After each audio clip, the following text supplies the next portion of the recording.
Cell 10 से लेके 50% की छूट।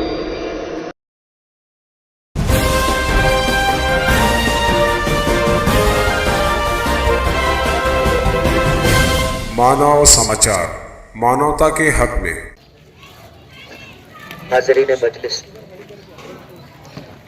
मेरी देरीना तमन्ना और ख्वाहिश थी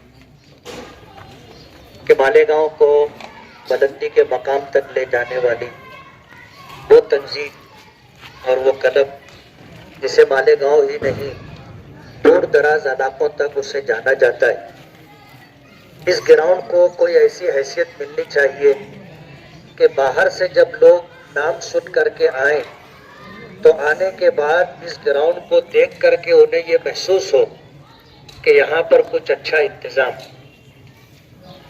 मालेगांव की बदकिस्मती कहिए कि मालेगांव में स्पोर्ट्स को लेकर के कोई ज्यादा दिलचस्पी नहीं।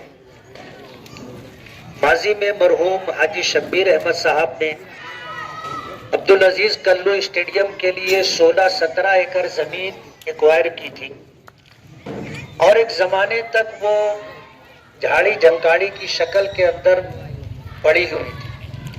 किसी को उसको बनाने की तौफीक नहीं। 2009 से 14 के दरमियान चुनकर आने के बाद उस ग्राउंड को डेवलप करने के लिए क्रीडा संकुल मिनिस्टर से मैंने 1 करोड़ रुपये का फंड ला करके उसकी चार दीवारी और दीगर कामों के लिए मंजूरी हासिल की थी। अजीब सूरत हाल यह है कि जब मैं 1 करोड़ रुपया लेकर के आया अब्दुल अजीज कल्लू स्टेडियम के लिए, तो आज के हमारे कैबिनेट मिनिस्टर और उस वक्त के एमएलए दादा भूसे साहब ने उसमें झगड़ा करके 50 लाख रुपया अपनी कॉन्स्टिट्यूंसी के लिए लेकर चले गए। और आपने देखा होगा एक कंपाउंड उधर तामीर हुआ है, वो मेरे लाए हुए 50 लाख रुपए के फंड से बनाया गया। अजीज कल्लू स्टेडियम का वाल कंपाउंड हुआ और कुश्ती के लिए जो माजी में हमारे अकाबरीन और बुजुर्गों ने, नब्बू पहलवान है, अब्दुल अजीज कल्लू पहलवान है, और उन लोगों ने कुश्ती का दंगल बनाया था, वो बड़ी कस्म कुर्सी की हालत में था। उसका रेनोवेशन मैंने करवाया और उसके बाद जो है वहां पर कुश्तियां दोबारा होने लगी।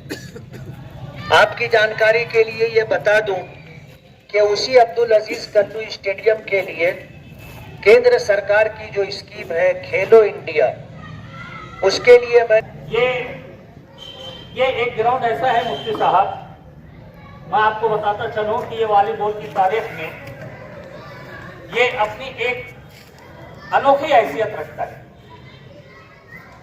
हम तो बहुत छोटे हैं, यहाँ पर जो इस ग्राउंड के जो मोस्ट सीनियर खिलाड़ी यहाँ जो बैठे हुए, इमरान मास्टर साहब, इस्माइल लल्ले साहब, राजेंद्र ओसवाल साहब, मंसूर भैया साहब, मोहम्मद भैया और दूसरे जो काबिल एहतराम